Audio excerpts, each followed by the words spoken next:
Jangan lupa subscribe di YouTube channel Metro TV News dan juga nyalakan notifikasinya. Badan Pengawas Obat dan Makanan atau BPOM menyatakan proses uji klinis obat COVID-19 yang dikembangkan Universitas Airlangga bersama TNI AD dan Badan Intelijen Negara atau BIN belum valid. Hal tersebut menjadi kesimpulan BPOM setelah melakukan inspeksi terhadap penelitian terhadap obat tersebut.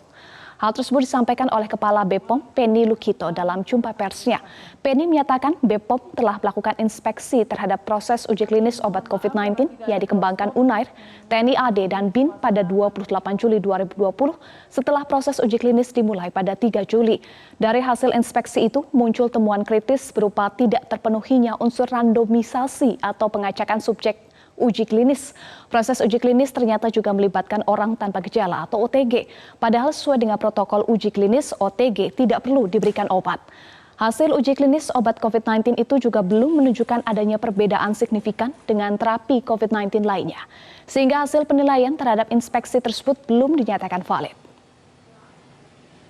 Sebelumnya, Kepala Staf Angkatan Darat Jenderal Andika Perkasa mengumumkan 1.308 perwira secapat TNI AD yang positif COVID-19 dinyatakan telah sembuh setelah mengonsumsi kombinasi regimen obat anti-COVID-19 yang dikembangkan oleh Universitas Airlangga bersama dengan BIN.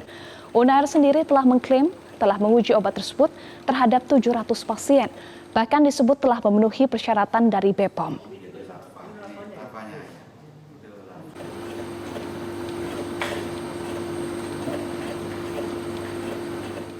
Obat kombinasi yang dilakukan oleh tim UNAIR ini dalam inspeksi yang kami lakukan per tanggal 28 Juli ya 2020 kami temukan beberapa gap ya, ada beberapa temuan-temuan yang sifatnya kritikal, major, minor ya.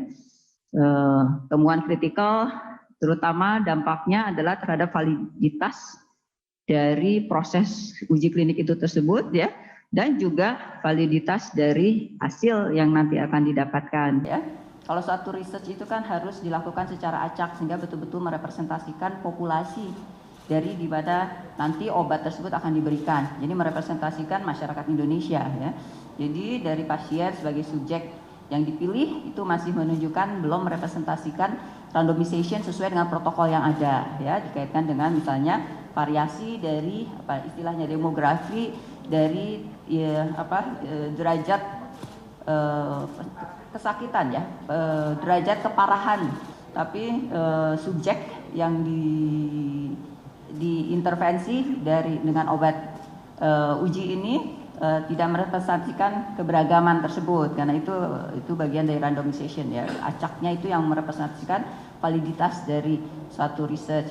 Kemudian juga ada OTG yang diberikan obat ya, terapi obat, padahal kan sesuai dengan protokolnya OTG tidak perlu diberikan obat, dan itu saya kira ada dalam protokolnya ya, bahwa bukan OTG, kita harus mengarah pada yang penyakit ringan, penyakit sedang, dan penyakit berat tentunya dengan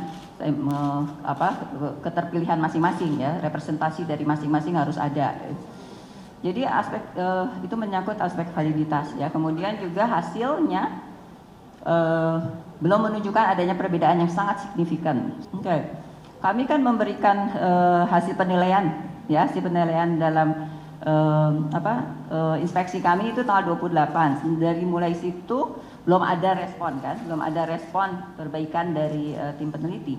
Iya, karena kami kan belum berproses ya. Kan ada penilaian kami di dalam inspeksi yang belum direspon dan belum berproses ada perbaikan. Berarti dalam status yang kami nilai adalah masih belum valid dikaitkan dengan hasil inspeksi kami.